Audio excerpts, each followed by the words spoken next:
F1 TV, le débriefing de ce Grand Prix du Japon, Pierre, hein, c'était assez passionnant, hein, du début à la fin. On a Hamilton qui a gagné, qui fait le break. Penses-tu sincèrement que le championnat soit plié? Alors bon, on peut difficilement penser autrement, je crois, parce que ce qui est arrivé à Sébastien Vettel et Ferrari ce matin, c'est la Bérésina, quoi. Hein. C'est vraiment le scénario catastrophe. Après, le fait qu'ils se soient eux-mêmes pris les pieds dans le tapis à Singapour, après la Malaisie avec les problèmes que l'on sait, voilà, des opportunités qui se sont présentées et que Ferrari n'a pas pu saisir. Et là, au contraire, Hamilton et Mercedes, bon, ben, ils ont rien laissé passer. La manière dont Lewis a géré ce Grand Prix en dit long sur justement la maîtrise et la confiance dans laquelle il se trouve. Moi, ce qui m'interpelle, Yves, c'est comment est-ce possible chez Ferrari, alors que ils ont eu leurs problèmes déjà, hein, les turbos en Malaisie, etc., qu'il y a contrôle de qualité, que Marquio nous explique qu'on réorganise, etc., etc., et que là, ils repartent dans les mêmes travers, quoi. Alors, je sais que c'est une technologie très complexe, mais quand même, avec un enjeu pareil à ce stade de la saison, ça en dit long sur le fait qu'ils sont vraiment sur un fil en fiabilité. Oui, moi je me suis dit la même chose, Pierre, mais effectivement, hein, on a vu Ferrari faire un grand bond en avant au niveau performance, et maintenant c'est la fiabilité qui fait défaut. Et alors très souvent, ça va de pair, hein, Pierre, c'est que on essaye, on pousse à la limite, hein, la technologie qui est fort compliquée, et alors automatiquement on paye les pots cassés. Bon, les pilotes se sont aussi, comme tu dis, très souvent tiré une balle dans le pied. Là, c'est la technique, hein, qui fait défaut. Le problème est que c'est très très très dommage parce que la Ferrari est compétitive, en tout cas aux mains de Vettel. Hein, et Vettel, il avait une voiture pour gagner. Et c'est doublement dommage, c'est que Mercedes, on les sent beaucoup moins à l'aise depuis quelques Grands Prix.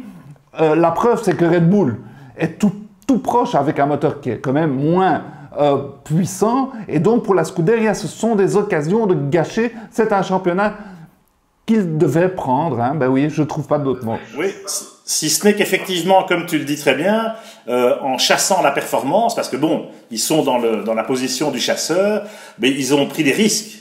Ils ont pris des risques en fiabilité, et qu'ils le veuillent ou non, voilà, c'est là que le bas blesse, alors que Mercedes sont partis d'une position tellement dominatrice qu'ils peuvent se permettre, y compris de poursuivre le développement et parfois de prendre aussi des risques en fiabilité. On le voit, un changement de boîte de vitesse, Valtteri Bottas a pris une pénalité aussi. Bon, ici, j'ai quand même le sentiment que même Vettel, je l'ai trouvé assez philosophe dans la défaite, enfin, on peut même pas parler de défaite, hein, puisqu'il n'y a pas eu de combat.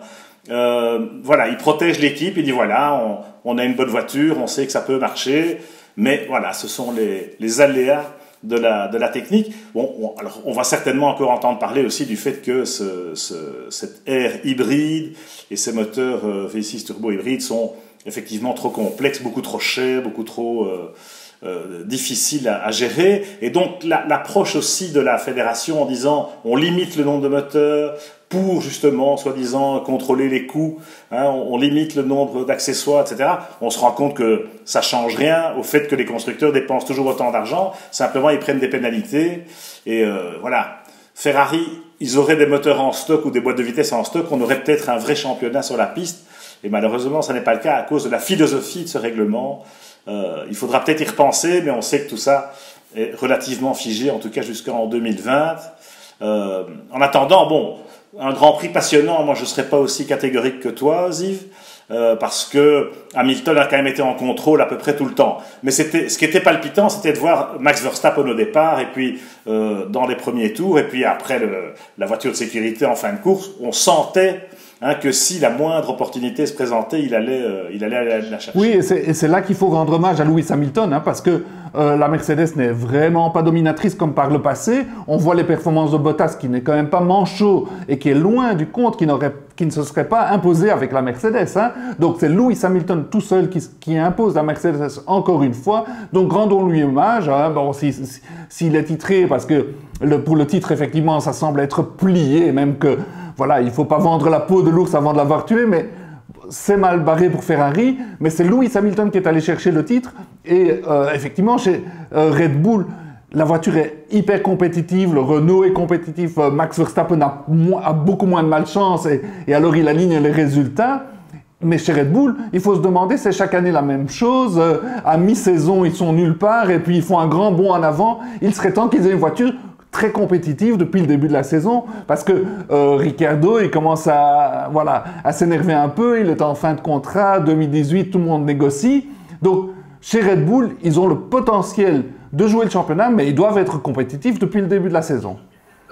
La balle est dans le camp de Renault aussi, hein, Ziv. Alors c'est vrai que cette année-ci, sur le châssis, il s'était peut-être un peu égaré en début de saison, mais avec le moteur Renault tel qu'il était dans la première moitié du championnat, on a bien vu que Red Bull n'avait pas vraiment voix au chapitre. Là, je trouve que Max a été particulièrement incisif. Ricciardo fait une course solide aussi, mais Max a été il a été flamboyant comme il peut l'être en prenant les risques au départ ou dans les premiers virages.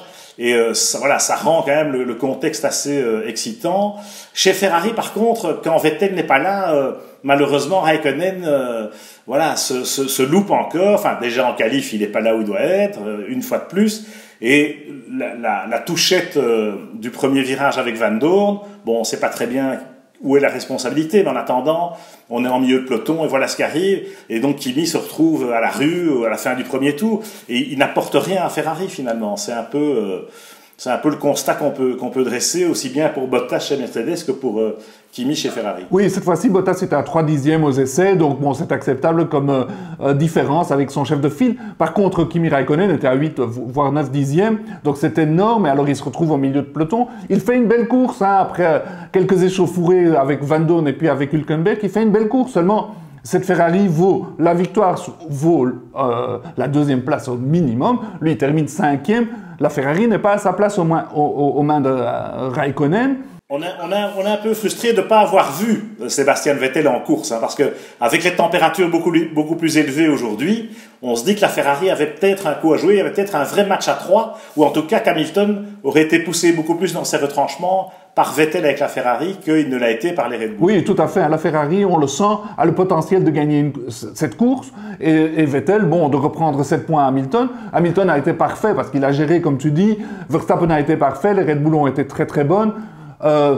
Les Force India, hyper solides. Il faut le souligner une fois de plus. Les Force India, mission accomplie avec Ocon, comme c'est quand même un rookie, Ocon. Donc Ocon devant Perez. On en parlera dans la deuxième partie de notre débriefing, Ziv, mais je voudrais juste conclure sur les 4 derniers Grands Prix. Est-ce que ça va être 4 courses pour rien? Hamilton qui peut être sacré champion du monde à Austin, Texas, ça a déjà été le cas, on s'en souvient, il y a 2 ans.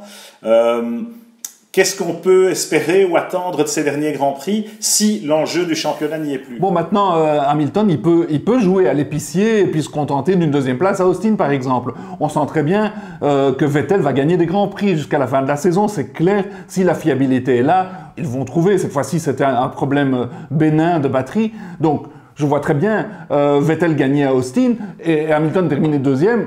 Et après, le championnat est toujours en faveur de Hamilton.